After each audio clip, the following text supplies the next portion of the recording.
Hello, everyone. It is She Loves Thee.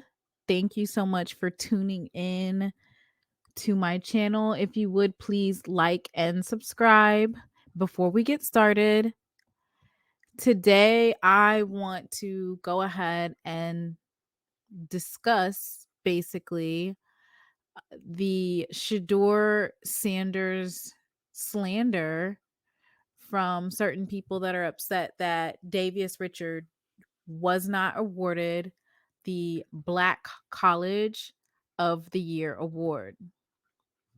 So every year, the Black College Football Hall of Fame announces during the HBCU Black College game, Legacy Bowl, they announce a winner for their Deacon Jones Award. And this year it is, of course, the one and only Sheduer Sanders. So basically, I'm going to go ahead and break down the stats for you guys. And then you guys let me know in the comments, who do you think should be the award winner? And does Sheduer Sanders deserve it? So we're going to start out. We're going to take a look at just the total passing touchdowns, the yards, and the interceptions. Sheduer Sanders had 40 passing touchdowns and only 6 interceptions.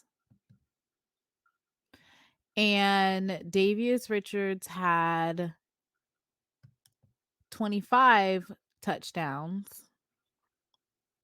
but he also had 10 interceptions. So that's important to look at when we look at the totality of things. That means that Mr. Richard threw less touchdowns and he had more interceptions. So, and he also had less passing yardage, but threw more interceptions. So, for total offense, as far as passing goes, 3,732 passing yards, 40 touchdowns. He actually broke Jackson State's record this past season, only 6 interceptions. And then you have Davius Richards, who is a dual threat quarterback. He only threw for 2,648 yards. He had 25 touchdowns and 10 interceptions. So on this specific metric for total passing touchdowns, total yards, and interceptions, Sheduer Sanders wins all 3 of those. Next, we're going to go ahead and take a look at basically their stats for each game. And so for this, we can see on the rushing end that Sheduer Sanders had 6 rushing touchdowns. So he had a total of 46 touchdowns and 173 yards rushing. And we take a look at the wins versus losses. Jackson State went 12-1 this year. So we only had that one loss, which was to North Carolina Central. During that particular game, Sheduer Sanders threw for, he completed 30 of his 40 passes, 349 yards at a 75% completion rate. He had 4 touchdowns. He also had 1 rushing touchdown. So for the game in itself, he had 5 total touchdowns. And then we just take a look at some of these games. For the most part, they're very large winning percentages. So FAMU, we of course know we beat them 59-3, which is interesting because FAMU also played against a MEAC team and beat them. And we have Alabama State. We won against them as well. Alabama State played a MEAC team and beat them. We have Campbell, who actually beat North Carolina Central pretty handedly. Like it wasn't even remotely close. And we were able to beat Campbell as well. Taking a look at Davius Richards his stats, we see that he completed 15 of his 20 attempts for 175 yards. That was for 75% completion rate. So him and Shedeur had the same completion rate for throwing, except for he had, of course, less yards, and he got one touchdown. And then he rushed for 97 yards and he got 2 touchdowns. So he only had, for the game, 3 touchdowns in that particular game.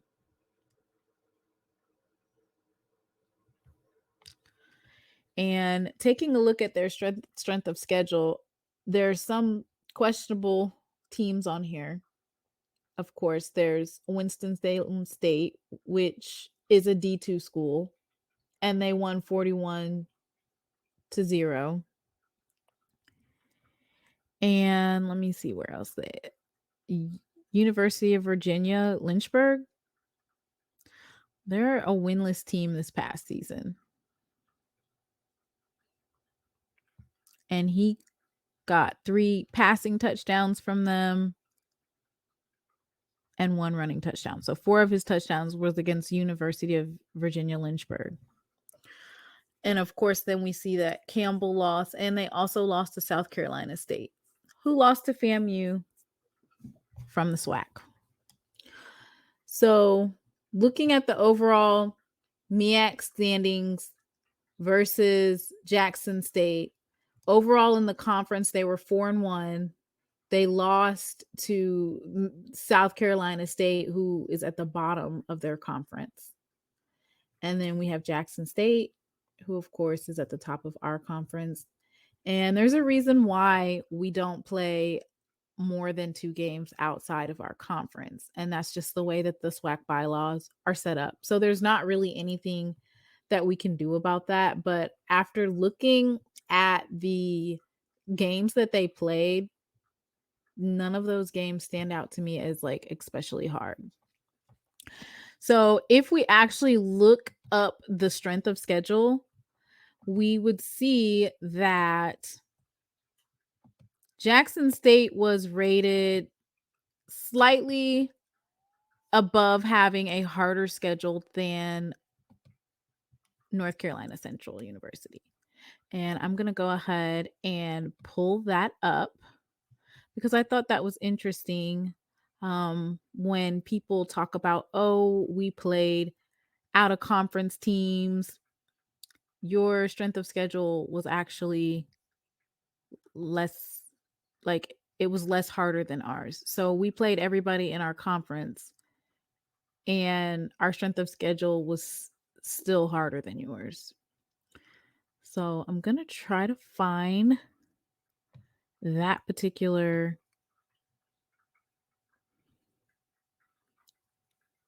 website that has the overall strength of schedule. And so basically what I'm saying is this. Yes, Jackson State lost in the Celebration Bowl, but you have to take a look at the overall body of work over the season. And there's no comparison. Like Sheduer Sanders wins in every metric. And I think that's important to point out because people are saying, oh, well, we won the Celebration Bowl. Well, it's not just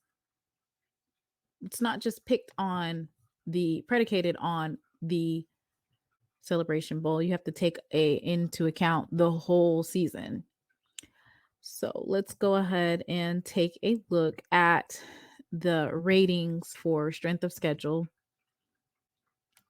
So right now it has North Carolina Central, and they are rated at 112 overall. So that's where they're rated. Out of 130 FCS teams, they have 112.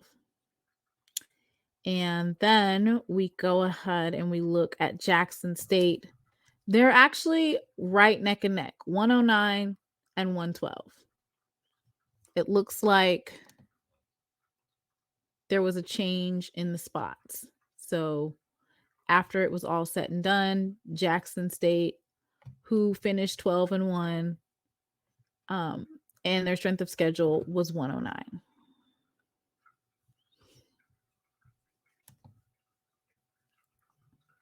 And this is called the Massey ratings. So Blue from Blue Bloods, he basically pointed out that these are the ratings that people go by as far as ranking, schedule, offense, defense. So this is their information. And then let me go ahead and pull up North Carolina Central.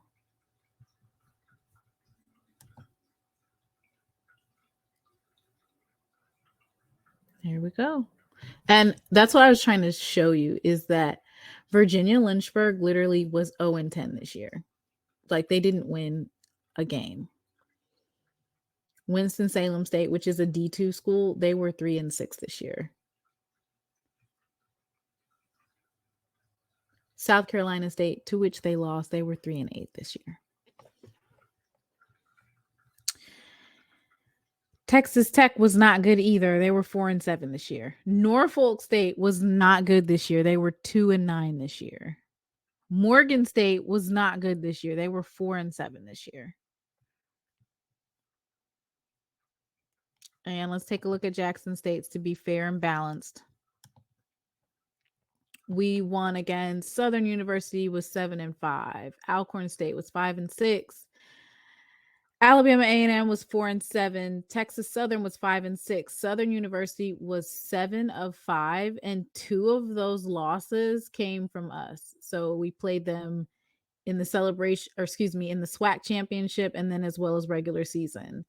Campbell, which North Carolina Central lost to, they were 5-6. Bethune-Cookman and Valley were both 2-9, but they're still Division I teams. And of course, Florida A&M 9-2. So let's see what I have last. My last argument is, of course, the infamous Mr. Akil Glass. Mr. Akil Glass was awarded Player of the Year for the Deacon Jones Trophy last year. And Mr. Glass and the team overall, let's look at his stats. So he had a total of 3,568 yards, 36 touchdowns, and 7 interceptions. Those were his overall stats for 2021. And mind you, their overall season, let's see, they lost to FAMU, they lost to Jackson State, and they lost to Grambling. So they were 7-3 in 2021. They didn't even go to the celebration, or excuse me, they didn't go to the SWAC championship that year. They didn't even make it to the SWAC championship. So when you make this argument, you have to look. Akil Glass and Alabama A&M, they didn't even make it to the SWAC championship. They had 3 losses, because at the end of the day, it's about the overall stats of the quarterback. And so who had the better stats? Not who almost had the better stats. It's kind of close, because that year it was kind of close for Shedeur as well, and he actually went to the SWAC championship and they went to the Celebration Bowl, and he did not win last year. So I think it's fair to see that Sheduer Sanders is clear the winner, and he deserves it, and there's not really anything else up for debate. It's based on stats, and overall in the amount of total wins of the team, which is 12-1 versus 10-2, the overall yards, touchdowns, interceptions, completion rate, all of that, Shedeur wins. The only thing that Davius Richard does have more of is rushing touchdowns. He has 15 versus Sheduer Sanders 6. So 46 touchdowns overall versus 40. So what do you guys think? Who do you think deserves to be the Deacon Jones Trophy award winner? Do you think that Sheduer Sanders deserves it? Comment below. Hey, thank you for tuning in to She Loves Thee. So what did you think? Too much? Not enough? Need more facts? What other topics do you think I should cover? Comment below and don't forget to like and subscribe.